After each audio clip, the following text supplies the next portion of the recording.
الحمد لله رب العالمين والصلاة والسلام على أشرف الأنبياء والمرسلين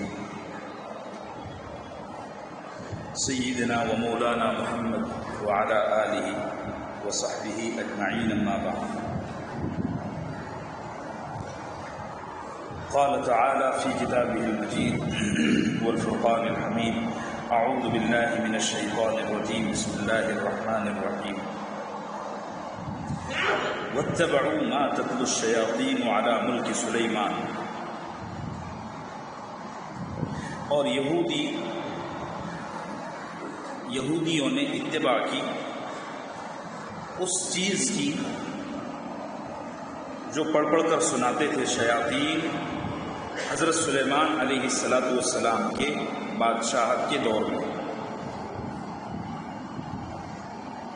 وما کفر سلیمان، اور سلیمان علیہ السلام نے کفر نہیں کیا، ولکن الشیاطین کفروا، لیکن شیاطین کفر کیا کرتے تھے. یعلمون الناس السحر، لوگوں کو جادو سکھلا کر. وما انزل علی الملکین ببابل ہاروت و ماروت، اور جو کچھ نازل کیا گیا دو فرشتوں پر،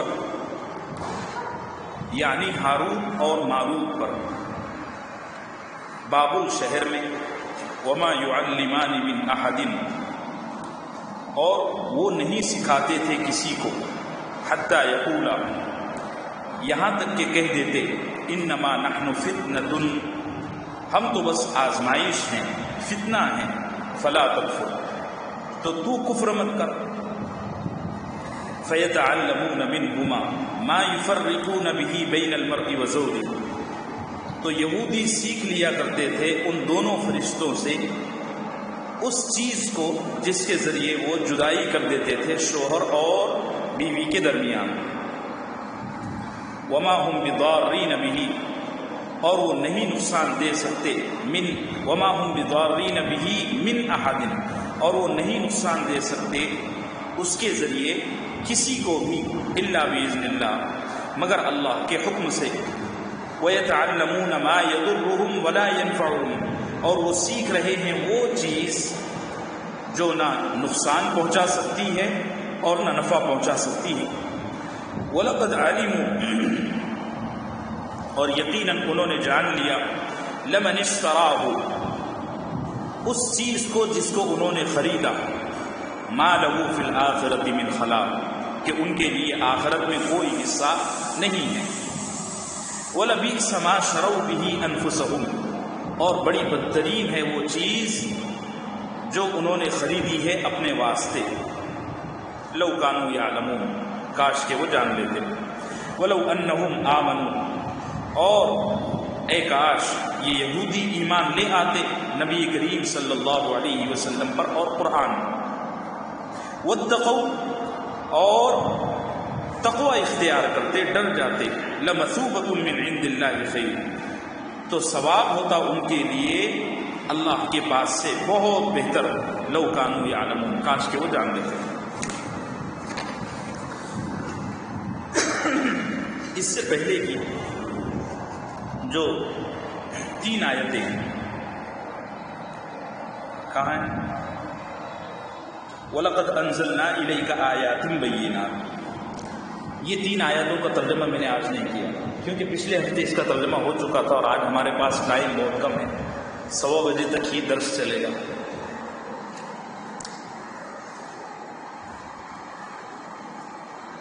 یہودیوں کی قباحتوں اور برائیوں اور خباثتوں کا بیان قرآن شریف سلسلہ وار جاری کیے ہوئے ہے، اور ایک بڑی تفصیل آپ حضرات کے سامنے آ چکی ہے.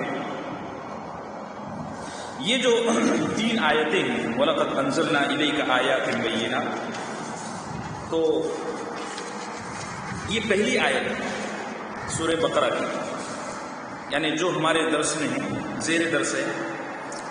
اس کے الگ الگ شان نزول یعنی بیک گراؤنڈ ہے.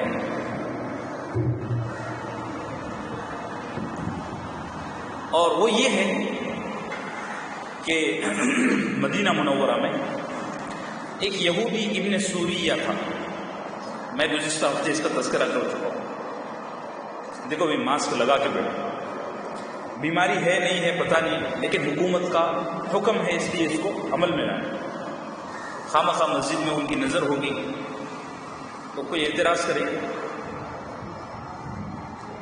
تو ابن سوریہ یہ بڑا عالم تھا یہودیوں کا. ایک دفعہ اللہ کے نبی صلی اللہ علیہ وسلم کی خدمت میں آیا اور آ کر کہنے لگا کہ یا محمد صلی اللہ علیہ وسلم، آپ پر جو معجزے اور جو قرآن نازل ہو رہا ہے وہ واضح نہیں ہے. واضح نہیں ہے کا مطلب یہ ہے کہ کلیئر نہیں ہے. تو اللہ کے نبی صلی اللہ علیہ وسلم اس کی ہر بات کا جواب دینا شروع کرتے اس سے پہلے ہی یہ آیتیں نازل ہوئی اور اللہ نے فرمایا کہ اے ہمارے پیارے نبی، اصل یہ ہے کہ جتنی وضاحت ہونا چاہیے تھی وہ ہو گئی، اس کو ہی ایمان نہیں لانا ہے. اس لیے یہ جیسے میں نے کہاوت بتایا تھا، ناچنا نہیں آتا تو آنگن ٹیڑھا. اس کو ایمان ہی نہیں لانا ہے تو یہ کمبخت قرآن میں عیب نکال رہا ہے اور نبی صلی اللہ علیہ وسلم کے معجزات میں عیب نکال رہا ہے اور کہہ رہے کہ تم پر جو کچھ نازل ہو رہا ہے وہ کوئی کلیئر نہیں ہے، ہم کو سمجھ میں نہیں آتا. اللہ نے اپنے نبی صلی اللہ علیہ وسلم کو تنبیہ فرمائی اور ایک طرح کی اس میں کہہ دیجیے تسلی بھی ہے کہ جو کچھ آپ پر نازل کیا گیا وہ اتنا واضح ہے کہ اگر کوئی آدمی سچائی کا طلبگار ہو تو ایک پلک جھپکنے کی دیر کیے بغیر وہ ایمان لے کر آ جائے گا. ٹھیک ہے، ایک شان نزول تو اس کا یہ ہے. دوسری بعض روایتوں میں یہ آتا ہے کہ ایک دفعہ حضرت سیدنا معاذ ابن جبل بڑے مشہور صحابی، انہوں نے کچھ یہودیوں کے درمیان کھڑے ہو کر کہا کہ تم عجیب لوگ ہو، جب تک آخری نبی نہیں آئے تھے، قرآن نازل نہیں ہوا تھا، تب تک تم لوگ اسی نبی کے واسطے سے اللہ سے دعائیں کرتے تھے اور جنگوں کے دوران تمہارے بزرگ تمہارے علماء دعائیں کر کے اللہ سے کہا کرتے تھے کہ اے اللہ جو آخری نبی آئے گا اس کے صدقے میں ہم کو فتح دے دے، اور اللہ تمہاری مدد بھی کرتے تھے. اب جب یہ نبی آ گیا تو تم بجائے اس کے کہ اس پر ایمان لاتے اس کا انکار کر رہے، اس کی کیا وجہ ہے؟ تو وہاں کھڑے ہوئے یہودی کہنے لگے کہ اصل میں یہ جو نبی ہے نا، یہ نبی ہم کو تسلیم نہیں ہے، ہم اس کو ایکسیپٹ نہیں کرتے، اور اس کی وجہ یہ ہے کہ اس پر اترنے والے معجزات غیر واضح ہیں، کلیئر نہیں ہیں. تو حضرت معاذ بن جبل رضی اللہ عنہ یہ سوال لے کر سرکار دو عالم صلی اللہ علیہ وسلم کی خدمت میں آئے اور فرمایا کہ یا رسول اللہ، یہودی ایسا کہتے ہیں کہ آپ پر اترنے والے معجزات کلیئر نہیں ہیں، ہم کو سمجھ میں نہیں آتے. تو اللہ کے نبی صلی اللہ علیہ وسلم پر یہ آیت نازل ہوئی کہ یہ اتنے واضح اور کلیئر معجزات ہیں کہ اگر سمجھنے والا چاہے تو سمجھ جائے. اب دیکھو آگے اللہ فرماتے ہیں وما یکفر بها الا الفاسقون. یہ اتنے واضح اتنے کلیئر معجزات ہیں کہ اس کا انکار صرف وہی شخص کر سکتا ہے جو بگڑ میں اور بگاڑ میں حد سے آگے بڑھ گیا ہو. معمولی بگڑا ہوا نہ ہو، تھوڑا بہت بگڑا ہوا بھی اگر ہو تو قرآن میں اتنی استطاعت اور اتنی اثر اتنا تاثیر اللہ نے رکھا ہوا ہے کہ وہ سدھر جائے گا. لیکن اتنا زیادہ بگڑا ہوا ہے جیسے یہودی تھے تو ان پر کوئی اثر نہیں ہوگا. وما یکفر بها الا الفاسقون. فاسق کہتے ہیں حد سے آگے نکل جانے والے کو. جیسے کوئی آدمی ہے جو گناہ میں حد سے آگے بڑھ گیا تو اس کو شریعت پھر فاسق کہتی ہے. ایک آدمی ہے جو چھپ کر گناہ کرتا ہے. میں نے اس پر پچھلی آیتوں میں بھی کہا تھا لیکن یہاں اور وضاحت ہو جائے اس لیے دوہرا رہا ہوں. ایک آدمی ہے جو چھپ کر گناہ کرتا ہے اور اس کے گناہ کا کچھ لوگوں کو علم ہے، 5-10 لوگ اس کے گناہ کے گواہ ہیں. وہ گناہ کرتا ہے تو گناہ کرتے وقت یہ سمجھتا ہے کہ میں گناہ کر رہا ہوں اور چھپ کر گناہ کرتا ہے، وہ فاسق نہیں ہے. لیکن ایک آدمی ہے سرے عام شراب پی رہا ہے، سرے عام گالیاں بک رہا ہے، سرے عام چوری ڈکیتی لوٹ مار کر رہا ہے، سرے عام دادا گیری کر رہا ہے، تو یہ آدمی فاسق بن جائے. اس لیے کہ گناہ میں وہ اپنی لمٹ کو پار کر گیا، کراس کر گیا، وہ فاسق. اب اگلی آیت اوَكُلَّمَا عَاهَدُوا عَهْدًا نَبَذَهُ فَرِيقٌ مِّنْهُمْ. اللہ فرماتے ہیں کہ جب انہوں نے اللہ سے کوئی وعدہ کیا تو موقع آنے پر انہوں نے اس وعدے کو پیٹھ کے پیچھے پھینک دیا. جیسے کسی چھوٹے بچے کو جب وہ ضد کی حالت میں ہو اور وہ کوئی چیز مانگ رہا ہو اور وہ چیز دینے کے بجائے کوئی دوسری چیز دی جائے تو وہ بچہ غصے میں آ کے سب پھینک دیتا ہے. اللہ فرماتے ہیں یہودیوں نے ہم سے گزشتہ کتابوں میں یہ وعدہ کیا تھا اور گزشتہ نبیوں کے ہاتھ پر یہ وعدہ لیا تھا کہ آخری نبی جب آئے گا تو ہم اس پر ایمان لائیں گے. لیکن جب آخری نبی آیا صرف اس وجہ سے یہ ایمان نہیں لا رہے کہ یہ نبی ہمارے خاندان سے اور ہمارے نسل سے نہیں ہے. چنانچہ انہوں نے اللہ سے تمام کیے ہوئے وعدوں کو پیٹ کے پیچھے پھینک دیا. مدینہ منورہ میں ایک یہودی تھا مالک ابن سیف. اس نے ایک دفعہ مدینے کے ایک چوراہے پر کھڑے ہو کر کہا ہم نے کوئی وعدہ نہیں کیا تھا آخری نبی پر ایمان لانے کا. اس طرح اس نے کہا. تو اللہ کے نبی صلی اللہ علیہ وسلم تو ادھر مجلسوں میں کہا کرتے تھے کہ یہ یہودی گزشتہ نبیوں سے گزشتہ کتابوں میں مجھ پر ایمان لانے کا اللہ سے وعدہ کر چکے ہیں, یہ وعدہ بھی توڑ رہے ہیں. اس بات کی تردید میں مالک ابن سیف نے سر عام چوراہے پر صدیق کی ڈیری کے سامنے یہ کہا کہ ہم نے کوئی وعدہ نہیں کیا تھا. جیسے چوراہا ایسے مدینے میں کوئی چوراہا تھا وہاں اس نے کھڑے ہو کر یہ کہا. اللہ نے فرمایا یہ ایسے کمبخت لوگ ہیں کہ وعدہ توڑ ایک جرم الگ ہے لیکن اس وعدے کا انکار یہ دوسرا جرم ہے. اور اللہ نے فرمایا اوَكُلَّمَا عَاهَدُوا عَهْدًا نَبَذَهُ فَرِيقٌ مِّنْهُمْ, یہ ایسے بدماش ہیں کہ انہوں نے جب بھی اللہ سے کوئی وعدہ کیا تو اس وعدے کو نبھانے کی بجائے اس کو توڑتے رہے. بل اکثرهم لا يؤمنون, بلکہ ان میں سے اکثر لوگ ایمان نہیں لائیں گے. وَلَمَّا جَاءَهُمْ رَسُولٌ مِّنْ عِندِ اللَّهِ, اور جب آیا کوئی رسول ان کے پاس, اور جب آیا ان کے پاس کوئی رسول اللہ کے پاس سے, مصدق لما معهم, وہ نبی ایسا ہے جو تصدیق کرتا ہے اس چیز کو جو ان کے ساتھ ہے. نبذ فریق من الذین اوتوا الکتاب, تو اوتوا الکتاب یعنی اہل کتاب کے ایک فریق نے اللہ سے کیے ہوئے وعدے کو پیٹ کے پیچھے پھینک دیا. کتاب اللہ وراء ظہورہم کأنہم لا یعلمون, اور اللہ کی کتاب کو پیٹ کے پیچھے ایسا پھینکا جیسے وہ جانتے ہی نہ ہو. اللہ کے فضل سے یہ موضوع اب مکمل ہوا. گزشتہ ہفتے میں نے وعدہ کیا تھا کہ جادو اور سحر سے متعلق اب تفصیل میں آپ سے عرض کروں گا. ایک دعا کرو کہ ہمارا یہ سلسلہ رکے نہ.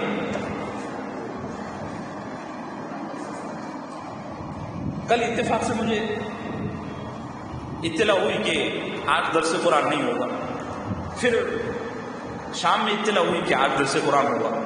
تو اب پتہ نہیں حکومتی انتظامات کیا ہیں, لیکن ظاہر سی بات ہے مسجد کے ذمہ دار اور خدام کوئی بڑا رسک نہیں لے سکتے. ہم کو دعا کرنا چاہیے کہ اگر یہ کوئی سازش ہو تو اللہ اس سازش کو دشمنوں کی گردن پر پھیر دے اور ہم کو ہر خیر عطا فرمائے. تو اسی وجہ سے آج درس قرآن کا وقت بھی تھوڑا سمیٹ دیا گیا ہے. 1:15 بجے تک درس قرآن ہوگا, پھر مجلس کا اختتام ہوگا. میں جادو کے ساتھ ساتھ جادو جیسی 3 اور چیزوں کا بھی ذکر کروں گا, اور مجھے لگتا ہے کہ یہ موضوع ضرورت کی وجہ سے اور گہرائی کی وجہ سے ہمارا بڑا وقت لے گا, بلکہ رمضان شریف آ جائیں گے. ابھی آج 15 رجب ہے, 15 یا 16 رجب ہے شاید, اور انگلش کیا ہے آج؟ ہاں 26 تاریخ, تو 14 اپریل سے رمضان ہے. تو ہمارے پاس مشکل سے 5-6 ہفتے بچتے ہیں. اللہ وقت میں برکت ڈال دے. جادو جیسی 4 چیزیں اور ہیں. ایک تو جادو ہے, جادو کو ملا کر 4 ہیں, لیکن جادو کی جیسی 3 چیزیں اور ہیں. اس زمانے میں 99% لوگوں کو, دیکھو میں جس کرسی پر بیٹھا ہوں نا, زمین پر اس سے مقدس کرسی کوئی نہیں, آپ یہ یقین رکھیے. اور اب یہ میں انتہا درجے کی سچائی اور صداقت کے ساتھ باتیں کہوں گا. اللہ آپ میں سے جس کو ہدایت دینا چاہیں گے دے دیں گے. باقی یہاں بڑا مجمع ایسا ہے جو باتیں ادھر سے سن کر ادھر سے اڑانے کے لیے آتا ہے. تمنا اور دعا اور خواہش تو یہی ہے کہ اللہ سب کو ہدایت دے. اس درس کو سننے کے بعد کبھی تعویذ گنڈا مت کرنا، کہو انشاءاللہ کبھی بہت گندی چیز ہے۔ اور دیکھو مجھے حیرانگی ہے، ایک تو ہوتا ہے جہالت کی وجہ سے توہم پرستی میں پڑ جانا، تو سمجھ میں آتا ہے کہ کوئی سڑا ہوا گاؤں ہے جہاں اسکول بھی نہیں ہے، جہاں لوگ سرے عام سڑکوں پر بیٹھ کر استنجا کرتے ہیں، جہاں لوگوں کو کپڑے پہننے کا شعور نہیں ہے، سمجھ میں آتا ہے۔ اس طرح کے گاؤں میں اگر ایسے تعویذ گنڈے جادو ٹونے ہوں اور ملا لوگ پنڈت لوگ پیسہ لوٹیں تو جہالت کی وجہ سے سمجھ میں آتا ہے۔ بامبے جیسے تعلیم یافتہ شہر میں جہاں انفارمیشن پانی کی طرح بہ رہی ہے، وہاں یہ حال ہے کہ ایک بابو جی، ایک ملا جی، میرا بس نہیں چلتا ورنہ ایسے لوگوں کو اپنے دانتوں سے چبا لوں، انہوں نے گمراہ کیا ہوا ہے لوگوں کو۔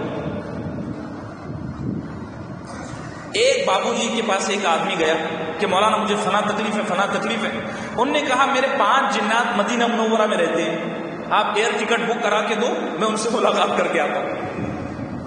پھر اچھا انہوں نے بول دیا نا، یہ آدمی اچھا خاصا پڑھا لکھا تعلیم یافتہ متشرع چہرہ، وضاحت لباس سب صحیح، اس نے ان کو 6-7 لاکھ روپے کے ٹکٹ بک کرا کے دیے، وہ بہترین پوری فیملی کے ساتھ عمرہ کرا کے آئے۔ اتنی بیوقوفی، اور مرد یہ حرکت کر رہے ہیں، ایک تو ہوتا ہے عورت کرے، اچھے خاصے نوجوان، اچھے خاصے عمر دراز لوگ یہ حرکتیں کر رہے ہیں۔ اچھا میرے شہر میں ایک ڈاکٹر صاحب ہیں، میرے والد صاحب کے تعلقات میں ہیں، اچھے بہت اچھے دیندار ہیں، بہت اچھی سمجھ رکھتے ہیں، PhD ڈاکٹر ہیں۔ ایک دفعہ وہ ہمارے محلے میں گھوم رہے تھے گاڑی پر، اسکوٹر پر، تو یہ کوئی 1-2 سال پرانی بات ہے، اب تو ان کا بیٹا فوت ہو گیا۔ تو میرے والد صاحب نے ان سے کہا ڈاکٹر صاحب آپ روزانہ یہاں دکھتے ہیں، خیر تو ہے؟ تو کہنے لگے ہاں وہ میرے بچے کی طبیعت خراب ہے تو میں اسی سلسلے میں یہاں آتا ہوں۔ تو میرے والد صاحب نے کہا ہاں مجھے پتہ چلا ہے آپ کے بچے کو کینسر ہو گیا ہے، تو یہاں کون سا ڈاکٹر ہے؟ وہ کہنے لگے کہ میں فلاں مولانا کا تعویذ کر رہا ہوں، مولانا نے مجھے 11 روٹیوں کے ٹکڑے دیے ہیں اور کہا ہے یہ روزانہ ایک ٹکڑا کالے کتے کو کھلانا ہے۔ تو یہاں 2-4 کالے کتے ہیں، میں آتا ہوں روزانہ ان کو ایک ٹکڑا کھلا کے چلے جاتا ہوں۔ ڈاکٹر آدمی وہ یہ حرکت کر رہا ہے، اتنی جہالت، اتنا نکما پن۔ اور ابھی آج کل وہ ڈیجیٹل باپو نکلے ہیں، جہاں درد ہو رہا ہے، جہاں تکلیف ہو رہی ہے، وہاں وہ باپو لوگ فون لگاتے ہیں اور وہ ہزاروں کلومیٹر دور بیٹھا ہوا ہے، فون میں دم کر رہا ہے، بھائی ایسا تو نبی نے بھی نہیں کیا، تیرے پاس کہاں سے اتنا پاور آ گیا؟ اور آپ لوگ بیوقوف بن رہے ہیں، میں کہہ رہا ہوں آپ ہی لوگ بیوقوف بن رہے ہیں، اور یہ مارکیٹ آپ ہی لوگوں کی وجہ سے چل رہا ہے۔ اور آپ کو بات بتاؤں، یہ اتنا خطرناک دھندا ہے کہ ایک صحافی، آپ پترکار کہتے ہیں انگلش میں، ہندی میں پترکار کہتے ہیں، ایک پترکار نے 15-16 سال پہلے اس کے خلاف آواز اٹھانا شروع کی، اس نے اپنی کمیونٹی میں کام کرنا شروع کیا، تو اس نے ایسے کئی جھوٹے پنڈتوں کو ایکسپوز کیا جو اس بہانے عورتوں کی عزتیں لوٹ رہے تھے، مال دھن لوٹ رہے تھے۔ تو اس نے ویڈیو ریکارڈنگ کی اور میڈیا پر ڈالنا شروع کیا۔ 6-7 باپوؤں نے اس کو پہلے بلا کر سمجھایا، پھر اس کے ٹکڑے کر کے گٹر میں بہا دیے۔ یہ چسکا آپ لوگوں نے لگایا ہوا ہے، افسوس کرنے کی ضرورت نہیں ہے۔ مجھے رونا ان باپوؤں کی بدماشی پر نہیں آتا، آپ کی بیوقوفی پر آتا ہے۔ اور یہ تعویذ گنڈے کی لائن میں پیسہ کتنا ہے معلوم ہے آپ کو؟ کتنا پیسہ ہے اس میں، اس پاکھڑ میں، اس دھوکہ دھڑی میں اتنا پیسہ ہے کہ مجھے ایک ساتھی کہنے لگے اگر آپ یہ دھندا شروع کر دیں تو آپ کا جو یہ دارالفتہ ہے اس میں کتابوں کی جگہ آپ نوٹیں رکھیں گے، اور نوٹیں انڈین کرنسی میں نہیں، ڈالر اور پاؤنڈ میں اور دینار میں رکھیں گے، اتنا پیسہ ہے، اور ہے واقعی میں۔ میں کہ یار مجھے اللہ کو جواب دینا ہے، اللہ کا فضل ہے، میں 50 ساتھیوں میں سے کسی ایک کو پانی دم کر کے دیتا ہوں۔ آپ سب جانتے ہیں میرے پاس کتنے لوگ تھا، اور میں یہاں ممبر سے اعلان کر چکا ہوں کہ خدا کے واسطے میرے پاس کوئی آدمی تعویذ گنڈے کے لیے نہ آئے، قرآن سمجھنے کے لیے اور رسول اللہ صلی اللہ علیہ وسلم کی احادیث کو پرکھنے کے لیے میرے پاس آئے، 24 گھنٹے کے لیے نہ آئے۔ کوئی 7-8 سال پہلے میں ایک جگہ تھا تو وہاں 24 گھنٹے والے آتے تھے، بڑی کثرت سے آتے تھے۔ میں بڑا حیران ہو گیا کہ میں نے تو جو پڑھا ہے، جس کی تیاری کی ہے، اس کے لیے لوگ آ ہی نہیں رہے، لوگ آ رہے ہیں 24 گھنٹے کے لیے۔ تو میں نے میرے استاد حضرت مولانا صلی اللہ علیہ وسلم صاحب کو فون کر کے کہا کہ حضرت میرے پاس 24 گھنٹے کے لیے لوگ آ رہے ہیں۔ حضرت نے بڑا پیارا جملہ فرمایا کہ ہم نے تجھے سنار بنایا ہے، تو لوہار والے کام مت کر۔ اللہ میرے اساتذہ کو جزائے خیر۔ کیا فرمایا؟ ہم نے تجھے سنار بنایا، لوہار والے کام۔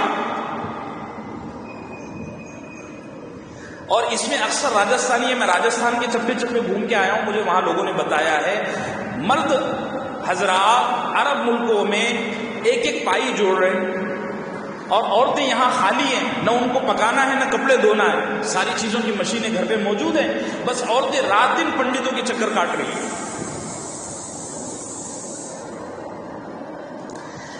جتنی دشمنی مول لینا ہو لے لو۔ دیکھو میں بار بار کہہ رہا ہوں، اس کرسی سے اور اس جگہ سے مقدس دنیا میں اب کوئی جگہ نہیں ہے۔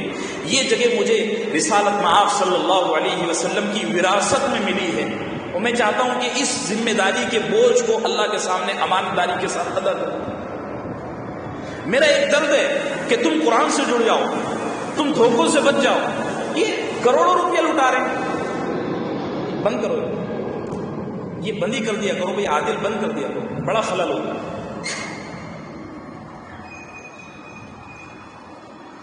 تو نکمے پن کی انتہا ہے، بے وقوفی کی حد ہے۔ ایسے اعلیٰ تعلیم یافتہ لوگ، ہائی لیول کی گریجویشن لوگ، اور یہ حرکتیں کر رہے ہیں، کالے کتے کو ڈھونڈ رہے ہیں۔ اور ڈیجیٹل بابا کروڑوں میل دور بیٹھا ہوا ہے، اور یہاں اس کا مرید جو ہے تو لوگوں کے بدن پہ موبائل ٹچ کر رہا ہے اور وہاں سے دم کر رہا ہے۔ ارے بھائی، یہ کیا حرکتیں، کیا بے وقوفیاں ہیں؟ اللہ کو اور اس کے رسول کو مانتے ہو کہ نہیں مانتے ہو؟ حد ہو گئی۔ اللہ ہم سب کو صحیح سمجھ عطا فرمائے۔ جادو، ایک تو جادو ہے، جادو کی جیسی 3 چیزیں اور ہیں۔ ایک تو خود جادو ہے، ایک ہے آصف زدہ، آصف زدہ ہونا۔ آصف زدہ ہونا کیا ہے؟ ہم نے کوئی غلطی کی اور جن سے، کسی شیطان سے ہماری کوئی دشمنی ہو گئی، وہ پیچھے پڑ جاتا ہے، وہ پھر ستاتا ہے، رات میں سونے نہیں دیتا، کوئی کام کرنے نہیں دیتا، اور یہاں تک کہ استنجا نہیں کرنے دیتا۔ ایسے مریض ہیں۔ تو یہ بھی جادو جیسی ہی ایک چیز ہے، یہ جادو نہیں ہے، جادو جیسی ایک چیز ہے۔ ایک تو ہوتا ہے جادو، دوسرا ہے آصف زدہ ہو جانا، یعنی کسی پر جن لگ جانا۔ ہم بولتے ہیں نا اس پر شیطان سوار ہو گیا، جنات سوار ہو گیا، وہ ایک۔ تیسری چیز ہے نظر بد۔ نظر بد، نظر بد کتنی خوفناک چیز ہے۔ میں ایک حدیث نقل کرتا ہوں، میری ہمت نہیں ہے، مجھے لگتا ہے کہ مجھ سے کہیں گستاخ اور بے ادبی نہ ہو جائے، لیکن الفاظ نقل کرتا ہوں، نقل کفر نہ باشد۔ اللہ کے نبی صلی اللہ علیہ وسلم نے فرمایا، اگر میرا اللہ مجھ کو یہ 7 آیتیں نہ سکھاتا،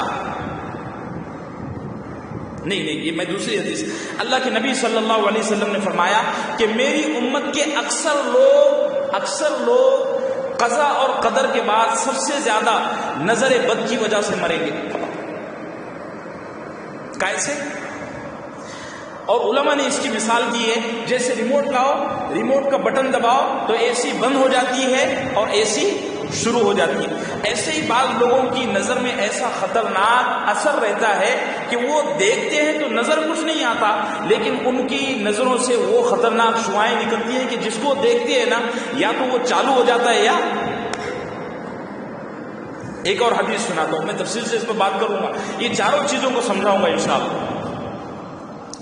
ایک جگہ اللہ کے نبی صلی اللہ علیہ وسلم نے فرمایا، نظر بد، بری نظر اتنی خوفناک شے ہے، اتنی خوفناک شے ہے کہ یہ انسان کو قبر میں اور جانور کو ہانڈی میں اتار دیتی ہے۔ اللہ ہم سب کی اس سے حفاظت فرمائے، بڑی خوفناک۔ تو ایک ہے جادو، ایک ہے آصف زدہ، جن زدہ ہو جانا، اور ایک ہے نظر بد، اور چوتھی چیز ہے مسمرزم۔ آپ جانتے ہیں مسمرزم؟ مسمرزم نہیں جانتے؟ اردو میں مسمرزم کو عمل تنوین کہا جاتا ہے۔ کیا ہوتا ہے کہ جس آدمی کو مسمرزم کرنا ہو اس کے دل اور دماغ کو کنٹرول میں لیا جاتا ہے۔ جیسے مجھے ان کو مسمرزم کرنا ہو، ایک تخت پر ان کو سلاؤں گا اور سلا کے ان کو تھوڑا جگاؤں گا اور تھوڑا سلا دوں گا، یعنی نہ یہ جاگے ہوئے ہیں نہ سوئے ہوئے ہیں، اور اسی حالت میں کچھ وظیفے اور کچھ منتر پڑھ کر ان کے دل کو، ان کے دماغ کو میں اپنے قابو میں کر لوں گا۔ پھر کیا ہوگا؟ یہ میرے سامنے موجود نہیں ہے، یہ اپنے گھر میں موجود ہیں، لیکن میں بیٹھے بیٹھے کہہ رہا ہوں کہ حاجی صاحب، آپ حاجی صاحب، اچھا میں کہہ رہا ہوں حاجی صاحب اپنے بچوں کی پٹائی کرو، تو یہ بلا وجہ اپنے بچوں کو مار رہے ہیں۔ میں کہوں گا حاجی صاحب اپنی اہلیہ سے جھگڑا کرو، یہ بلا وجہ اپنی اہلیہ سے جھگڑ رہے ہیں۔ میں کہوں گا حاجی صاحب فلاں جگہ چیک بک رکھی ہوئی ہے، اس چیک بک پر 50 لاکھ مجھے میرے اکاؤنٹ میں بھیج دو، یہ بھیج دیں گے۔ ایسے بڑے بڑے فراڈ ہو رہے ہیں، اور عام طور سے اس طرح کا عمل مسمرزم جس کو میں کہہ رہا ہوں یہ قتل کرنے کے لیے استعمال ہوتا ہے۔ ایسے کئی قاتل ہیں، کئی مرڈر کرنے والے ہیں جنہوں نے اپنے سامنے لوگوں کو جان سے مار دیا، پولیس نے گرفتار کیا، کورٹ میں کیس چلا، تو مرڈر کرنے والا، قتل کرنے والا کہتا ہے میں نے تو یہ کیا ہی نہیں، مجھے کہیں سے آواز آ رہی تھی اور میں وہاں سے آپریٹ ہو رہا تھا اور میں نے سامنے تلوار چلا دیا، گولی چلا دیا، یا اس کے سر کو کچل دیا اور مرڈر ہو گیا۔ تو یہ چار چیزیں الگ الگ ہیں، اگرچہ کہ اس کا اثر ایک ہی ہے، ان کو جگا دو۔ بھائی زندگی میں ایسی باتیں سننے کو نہیں ملے گی۔ یہ چار چیزیں اگرچہ کہ اثر کے اعتبار سے ایک ہی ہے، جیسے سر میں درد ہوتا ہے، سر میں درد ہونے کے کئی اسباب اور کئی ریزن ہیں۔ قبض کی وجہ سے بھی سر میں درد ہوتا ہے، نیند نہ ہونے کی وجہ سے بھی سر میں درد ہوتا ہے، گرمی بہت زیادہ ہونے کی وجہ سے بھی سر میں درد ہوتا ہے، ٹینشن بہت زیادہ ہونے کی وجہ سے بھی سر میں درد ہوتا ہے۔ ہو رہا ہے سر میں درد، لیکن سبب الگ الگ ہے۔ ایسے ہی تکلیف ہو رہی ہے ایک جیسی، لیکن سبب الگ الگ ہے۔ کسی کو نظر بد کی وجہ سے تکلیف ہوتی ہے، کسی کو جن ستاتا ہے، کسی کو مسمرزم ہو چکا ہوتا ہے، اور کسی کو نظر بد ہوتی ہے۔ بھئی بات سمجھ؟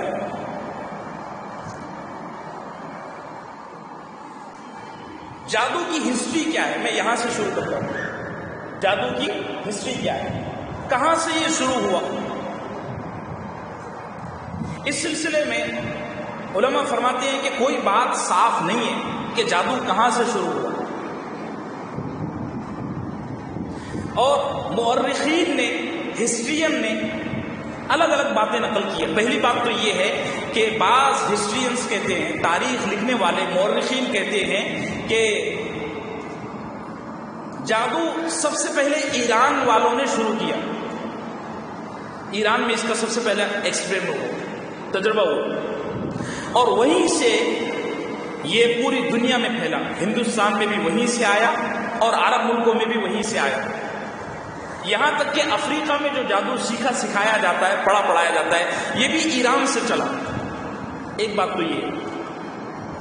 دوسری بات یہ ہے، اور یہ بات میرے دل کو لگتی ہے، کہ جادو کا آغاز اور جادو کی ابتدا حضرت سیدنا سلیمان علیہ السلام کے وفات کے فوراً بعد شروع ہوئی۔ سب سے پہلے جادو حضرت سلیمان علیہ السلام کے دور میں اور ان کی وفات کے بعد ہوا۔ اور اس سلسلے میں مستدرک حاکم، حدیث کی ایک بہت اوتھینٹک کتاب ہے، اس میں ایک بڑی عجیب روایت ہے، بڑی عجیب حدیث ہے، کہ اما عائشہ فرماتی ہیں کہ اللہ کے نبی صلی اللہ علیہ وسلم، یہ روایت آپ اپنے گھر کی خواتین کو ضرور سنانا، کہو انشاءاللہ عورتوں کو سنانا، بڑی زبردست حدیث ہے، اور حدیث اوتھینٹک ہے، ضعیف نہیں ہے۔ مستدرک حاکم میں اما عائشہ رضی اللہ عنہا فرماتی ہے کہ میں ایک دفعہ اپنے گھر میں بیٹھی ہوئی تھی اور اللہ کے نبی صلی اللہ علیہ وسلم کی وفات ہو چکی تھی۔ آپ کی وفات کے بعد میرے پاس ایک عورت آئی، بہت روتے ہوئے، اس کے غم کا یہ حال تھا کہ وہ اپنا چہرہ بار بار ریت میں رگڑ رہی تھی اور بہت رو رہی تھی۔ میں نے اس سے کہا کہ کیا غم تجھے لاحق ہوا، کیوں اتنا رو رہی ہے؟ وہ کہنے لگی کیا اللہ کے نبی صلی اللہ علیہ وسلم موجود ہیں؟ اما عائشہ فرمانے لگی ان کی وفات کو اور ان کے اس دنیا سے جانے کو ابھی تھوڑے ہی دن ہوئے، 10-12 دن ہوئے۔ تو وہ کہنے لگی کہ میں اللہ کے نبی صلی اللہ علیہ وسلم سے ایک مسئلہ، ایک فتویٰ پوچھنے آئی تھی۔ اے کاش کہ اللہ کے رسول ہمارے درمیان موجود ہوتے تو ہماری صحیح گائیڈنس فرماتے۔ آپ اللہ کے نبی صلی اللہ علیہ وسلم کی نوجوان بیوی ہیں اور امت کی ماں ہیں، آپ مجھے میرے مسئلے کے بارے میں کچھ بتا سکتی ہیں؟ امی عائشہ فرمانے لگی تو تیرا مسئلہ بتا، اگر میری بساط رہی اور مجھے علم رہا تو میں ضرور جواب دوں گی۔ چنانچہ اس عورت نے اپنی داستان کہنا شروع کی کہ میں دومت الجندل جو مدینے کے پاس ایک اس زمانے میں چھوٹا سا ٹاؤن تھا، چھوٹا سا کھیڑا تھا، اب وہ مدینے میں آ گیا ہے، دومت الجندل وہ محلہ بن گیا۔ میں وہاں سے آئی ہوں اور میرا شوہر میرے سے بہت نفرت کرتا تھا، میرے سے تعلق نہیں تھا، محبت نہیں کرتا تھا۔ ایک دفعہ مجھے چھوڑ کر میرا شوہر کہیں دور چلا گیا تو میں بڑی پریشان ہوئی کہ اگرچہ کہ مجھ سے میرا شوہر جھگڑے کرتا تھا، شرابی تھا، کبابی تھا، لیکن تھا میرا شوہر۔ تو میں نے میرے شوہر کو تلاش کرنے کے لیے لوگوں کو دوڑایا کہ ادھر جاؤ ادھر جاؤ، لیکن میرا شوہر کہیں نظر نہیں آیا۔ میں بڑی پریشان تھی۔ ایک رات میں گھر پہ اپنے گھر میں بیٹھی ہوئی تھی، میرے پاس ایک گندی میلی کچیلی بڑھیا آئی اور کہنے لگی تو کیوں پریشان ہے؟ میں نے کہا میرا شوہر مجھے چھوڑ کر چلا گیا ہے اور میں چاہتی ہوں کہ میں اپنے شوہر کو اپنے بس میں، اپنے قابو میں کر لوں۔ آج کل بھی عورتیں پنڈتوں کے پاس اسی لیے جاتی ہیں کہ میرا شوہر میری نہیں مانتا، سسرال میں میری نہیں چلتی، آپ ذرا وظیفہ لکھ دیں، آپ ذرا تعویذ لکھ دیں کہ میرا شوہر اور میری سسرال میں صرف میری چلے۔ یہ کیا بدماشی؟ وہ عورت کہنے لگی کہ میں اس بڑھیا کو اپنی ساری داستان سنا رہی تھی۔ وہ بڑھیا ہنسنے لگی اور ہنس کر کے مجھ سے کہا کہ اگر تو اپنے شوہر کو اپنے بساط میں، اپنے تابع میں اور اپنے کنٹرول میں لینا چاہتی ہے تو میں تجھے ایک چیز بتا دوں۔ میں نے کہا بڑی اچھی بات ہے۔ وہ عورت اپنے گھر گئی اور جا کر کے 2 کالے کتے پکڑ کر لائے اور کہنے لگی جب آدھی رات ہو جائے تو ان کتوں پر ہم کو سوار ہو کر سفر کرنا ہے۔ چنانچہ ہم رات میں انتظار کرنے لگے، کھانا وغیرہ کھا کر فارغ ہو گئے اور جب آدھی رات ہو گئی تو ہم دونوں ان کتوں پر بیٹھ کر سفر پر چل پڑے۔ وہ کتے ایسے تھے کہ ان کے چلنے کی رفتار اور ان کے چلنے کی چال کا ہمارے بدن پر کوئی اثر نہیں ہوتا تھا۔ ارے بھائی آپ سواری پر بیٹھو تو سڑک کی اونچ نیچ کا، اتار چڑھاؤ کا آدمی کی باڈی پر اثر پڑتا ہے۔ ہندوستان میں کچھ زیادہ ہی پڑتا ہے، یہاں کی سڑکیں ماشاءاللہ بڑی ہیوی سڑکیں۔ تو وہ خاتون کہنے لگی کہ وہ کتے اس انداز میں چل رہے تھے کہ ہمارے بدن بالکل ایسے تھے جیسے ہم گھر میں بیٹھے ہیں، اور مجھے لگتا ہے کہ وہ کتے نہیں، وہ شیطان تھے۔ چنانچہ ہم اس پر بیٹھے اور چلتے چلتے چلتے چلتے ہم عراق کے شہر بابل گئے۔ وہاں گئے تو ایک کھلا ہوا صحرا تھا، کھلا ہوا میدان تھا۔ ہم نے دیکھا کہ وہاں 2 بڑے خوبصورت لیکن ان کے چہرے بڑے خوفناک نوجوان ہیں جو الٹے لٹکے ہوئے ہیں۔ اچھا لٹکے الٹے ہیں لیکن ان کے پیر بندھے ہوئے نہیں ہیں۔ ارے بھائی الٹے لٹکانے کے لیے پیر باندھنے پڑتے ہیں۔ وہ عورت کہتی ہے کہ میں نے دیکھا امی جان کہ وہ 2 الٹے لٹکے ہوئے آدمی ہیں لیکن ان کے پیر بندھے ہوئے نہیں ہیں، وہ آٹومیٹک لٹکے ہوئے ہیں، ایسے لٹکے ہوئے ہیں جیسے آسمان ہمارے سر پر بغیر ستون کے کھڑا ہے، وہ بغیر بندھے ہوئے الٹے لٹکے ہوئے ہیں۔ میں بڑی گھبرائی۔ میں نے اپنے ساتھ جو بڑھیا تھی اس سے کہا کہ یہ کیا ماجرا ہے، یہ الٹے کیوں لٹکے ہوئے ہیں؟ تو وہ خاتون کہنے لگی تو یہ چھوڑ، اپنا درد ان 2 لوگوں کے سامنے سنا۔ چنانچہ یہ خاتون کہتی ہے کہ میں نے اپنی ساری کہانی ان 2 الٹے لٹکے ہوئے لوگوں کو سنایا تو دونوں لوگ کہنے لگے کہ یہ جو سامنے تندور ہے، آپ نے دیکھا ہوگا تندور ہوتا ہے تندوری روٹی بنانے کی، اس تندور میں جا کر پیشاب کرو۔ تو میں تندور میں گئی اور اس سے پہلے کہ میں پیشاب کرتی اس تندور میں بڑی خوفناک آگ دیکھ رہی تھی۔ اس آگ کا یہ حال تھا کہ اس کی خوفناکی دیکھ کر میرا پیشاب چلا گیا، ڈر کے مارے آدمی کو پیشاب نہیں آتا یا آ جاتا ہے. میں اس کی خوفناکی دیکھ کر واپس آ گئی. جب واپس آئی تو ان دو مردوں کے سامنے کہا کہ میں پیشاب کر کے آ گئی. یہ دونوں مرد جو الٹے لٹکے ہوئے تھے کہنے لگے تو نے پیشاب نہیں کیا, سچ سچ بتا, اگر تو پیشاب کرتی تو کچھ نہ کچھ تو دیکھتی. یہ عورت کہنے لگی میں نے جھوٹ کہا کہ میں نے تو پیشاب نہیں کیا تھا. میں نے کہا میں نے نہیں کیا. ایسا 3 مرتبہ ہوا. پہلے تندور پر گئی, پھر واپس آئی, پھر تندور پر گئی, پھر واپس آئی, پھر تندور پر گئی. چوتھی دفعہ جب میں تندور پر گئی تو میں نے ہمت کر کے تندور میں پیشاب کر دیا. کہتی ہے کہ میں جب پیشاب کر کے وہاں سے ہٹنے لگی تو مجھے لگا کہ میرے بدن سے ایک خوبصورت گھوڑ سوار نکلا اور وہ روتا ہوا آسمان کی طرف چلا گیا. یہ خوفناک حالت میں نے ان دو الٹے لٹکے ہوئے لوگوں کو سنائی تو وہ روتے ہوئے کہنے لگے کہ میری بہن, اصل میں وہ تیرا ایمان تھا جو تیرے پاس سے اڑ کر چلا گیا. اور وہ جو بڑھیا عورت تھی نا وہ زور زور سے ہنسنے لگی. میں نے اس بڑھیا عورت سے کہا کہ تو کیوں ہنس رہی ہے؟ وہ دو الٹے لٹکے ہوئے لوگ کہنے لگے کہ یہ کوئی اور نہیں ہے, یہ وہ شیطان ہے جو تیرے ساتھ ہمیشہ لگا ہوا رہتا ہے. علماء فرماتے ہیں اس حدیث کی روشنی میں کہ اصل میں وہ جو دو الٹے لٹکے ہوئے لوگ تھے وہ حضرت سلیمان علیہ السلام کے زمانے میں اترے ہوئے 2 فرشتے تھے جن کو اللہ نے آزمائش کے لیے بابل شہر میں ڈالا ہوا تھا. اللہ ہم سب کے ایمان کو سلامت رکھے. یہ موضوع تفصیل کے ساتھ چلے گا اور دعا کریں کہ ہمارا یہ سلسلہ وار کلام نہ رکے ورنہ بڑا حرج ہوگا. یہ تو ہے جادو, اور ایک ہوتا ہے مسمرزم, اس کے بارے میں میں نے آپ کو کچھ بتا دیا, اور ایک ہوتا ہے جی بولو آصف زدہ, جنات زدہ ہو جانا, کسی آدمی کو جن لگ جانا. یہ عام طور سے اس وقت ہوتا ہے جب آدمی سے کوئی غلطی ہو جاتی ہے, کسی بھی جگہ گندگی پھینک دیے, کسی بھی جگہ تھوک دیے, کسی بھی جگہ پیشاب کر دیے, مساجد میں کسی بھی جگہ سو گئے. ہمارے یہاں جماعتیں چلتی ہیں تو باقاعدہ یہ بات ذہن سازی کے طور پر کہی جاتی ہے کہ مسجد کے ایک کونے میں سوئیں, درمیان میں نہ سوئیں, کیونکہ اس طرح کے کئی واقعات ہیں کہ رات میں کوئی آدمی مسجد کے درمیان میں سویا اور کسی جنات نے اس کو اٹھا کر کدھر کے کدھر پھینک دیا. کسی بھی جگہ سونے سے, کسی بھی جگہ گندگی پھینکنے سے آدمی بہت ساری مرتبہ آصف زدہ ہو جاتا ہے.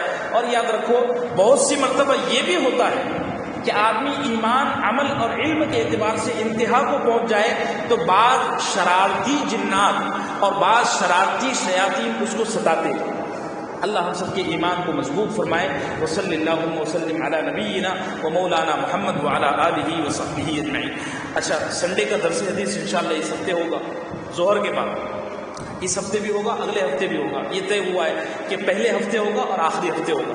آپ حضرات تشریف لائیں. ایک اور بڑی مؤدبانہ گزارش, جب جمعے کی نماز پڑھ کے آپ حضرات یہاں سے نکلے نا تو دروازے پر ماسک لگا کر نکلیں. ایسی اطلاع ملی ہے کہ باقاعدہ نگرانی ہو رہی کہ یہ لوگ اتنے بڑے مجمع میں ماسک لگاتے ہیں یا نہیں لگاتے ہیں. کچھ بھی کر کے آپ یہ کوشش کریں. دیکھو بیماری تو کچھ ہے نہیں, جو بھی ہے اللہ بہتر جانتا ہے, لیکن یہ کہیں اس چیز کو بنیاد بنا کر ہمارے رمضان خراب نہ ہو جائے.